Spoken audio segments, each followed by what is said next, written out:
The stages of listening to Boise State Public Radio podcasts. Step 1, testing the waters. You tune into an episode or two. Nothing too serious. Step 2, you got a little hooked on one of those series like Extremely American or Scandalized, and now you're binging. No judgment, but you did listen to it in one day. Step 3, now you're subscribed to a feed. You get notifications to your phone every time there's a new daily episode of The Connector or Idaho Matters. I see where this is going. Step 4, you realize how much time you're spending with Boise State Public Radio podcasts and the fact that it doesn't cost you a dime. Step 5, you decide to step up and support your podcast listening because you can, because you want to, not because you have to. All right, now's the time, you podcast fan you. Go to boisestatepublicradio.org and click donate to support your love of Boise State Public Radio podcast listening today.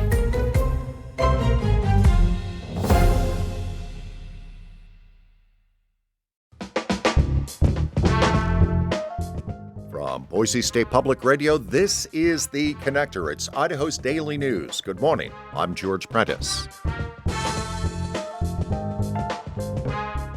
When will this air stagnation ever leave? Well, we've got some good news. We'll check in with the Weather Service in just a moment. Whatever happened to Ryan Lee, the former Boise police chief who left the city in the wake of scandal? Well, he's got a professional update. Plus, we'll tell you about how Boise wants to make more of the city's downtown core pedestrian-friendly and car-free. It is Thursday, the 12th of December, and we'll start things off with, well, what we're all talking about, the weather. Josh Smith is at the National Weather Service office in Boise. Josh, happy Thursday. Good morning, George. Can I assume there's plenty on the weather radar over the next couple of days? Yes, you can. Right now we're tracking a little weak system that's moving in today, so we may see a few little showers around the area, but outside of the valley they might pick up a little bit of snow. Okay, so showers, if there are showers in the valley, but snow at higher elevations. Yes. Yeah. So not that big a trough, and then what's behind that? So we'll get a brief break. We'll still have the inversion around, so the lower clouds are going to remain. Maybe some fog, especially down towards the Ontario area. Mm-hmm. And then this weekend, we're going to see a much stronger system come in. That's going to bring us a lot of rain and high elevation snow. And any chance of lower temperatures on the other side of that? Not really. Okay. We have another system to follow that one on Tuesday. That might be the coldest that we see, but we're going to be mostly in the 40s, so right around 40s, low or upper 30s, so right around normal for this time of year. Wow, rinse and repeat. So again, showers in the valleys, but snow at higher elevations. I'm guessing the resorts will love this. Yes, they will. We're looking for, like, this weekend, about 4 to 10 inches above 5,000 feet. And better skies. And better skies. So this might break on Saturday? Yes, we're looking for that system to come in Saturday, and that should help clear things out for a few days at least. And there's Josh Smith at the National Weather Service.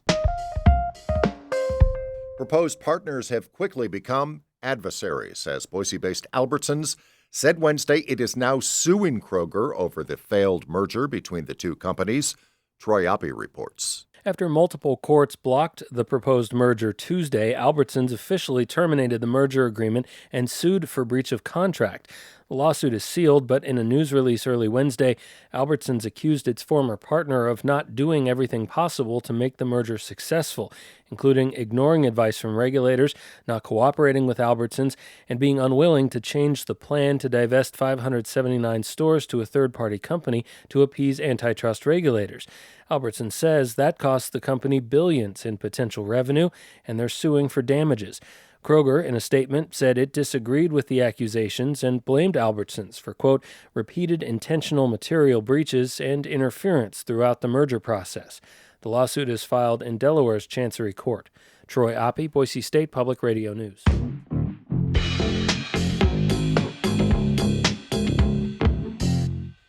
remember Ryan Lee as the former chief of police in Boise. He left Boise in the wake of scandal, lawsuits, and countersuits, Mayor Lauren McLean ultimately asking Lee to resign. Yesterday, we learned that Lee has now been hired to be the chief of detectives for the City of Baltimore. Baltimore PD made the announcement. The official press release from the City of Baltimore said Ryan Lee, quoting here, fostered partnerships and developed programs to strengthen trust and collaboration. Lee has been gone from Boise PD since 2022. The mayor of Bellevue has resigned, and the Mountain Express is reporting that he has now applied for a different job in Bellevue. Chris Johnson turned in his resignation as Bellevue mayor earlier this week. The Bellevue Council has now appointed Christina Giordani as the new mayor. Meanwhile, Johnson has applied to be the director of Bellevue Public Works. Now the new mayor, Giordani, will be the one to decide whether or not to hire Johnson for the post of Public Works. Now to eastern Idaho, where police are investigating what they said was a really bad suspected DUI. An adult male driver was locked up late Wednesday, that after police said the driver careened his car off of Pocatello Road, struck an assistant basketball coach, and then crashed the car into a bus carrying the entire Highland High School girls basketball team. The coach ended up being pinned underneath the car and the bus. She was rushed to a local hospital with serious injuries. Police said the car hit the bus so hard it moved the parked bus about 4 feet. The investigation continues. Pedestrian-friendly and car-free. Those are the watchwords of 8th Street in Boise's downtown core, specifically the 2 blocks of 8th between Main and Bannock Streets, the only stretch of road that the City of Boise directly controls as opposed to the Ada County Highway District. At the height of the pandemic, you'll remember the city closed that stretch of 8th to traffic to make room for more patio dining. City officials now want to make that more permanent. Here's City Planner Chad Reitz. It's ultimately the temporary solutions that we've been living with for a long time.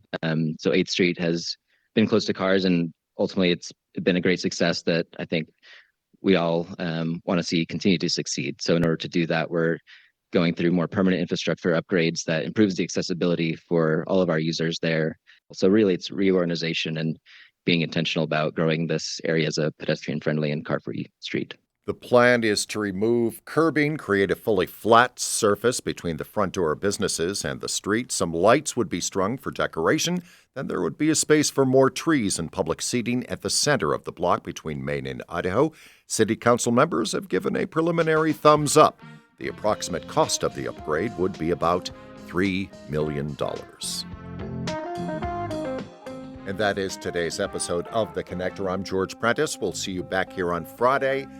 The Connector and all of our local programming here at Boise State Public Radio is all possible because of listeners like you who make a donation. If you could, consider making a donation of maybe $1 a week to support something like The Connector and everything else. For considering that, thank you. And if you do that, oh my goodness, thank you, thank you, thank you. And for now, thanks for listening.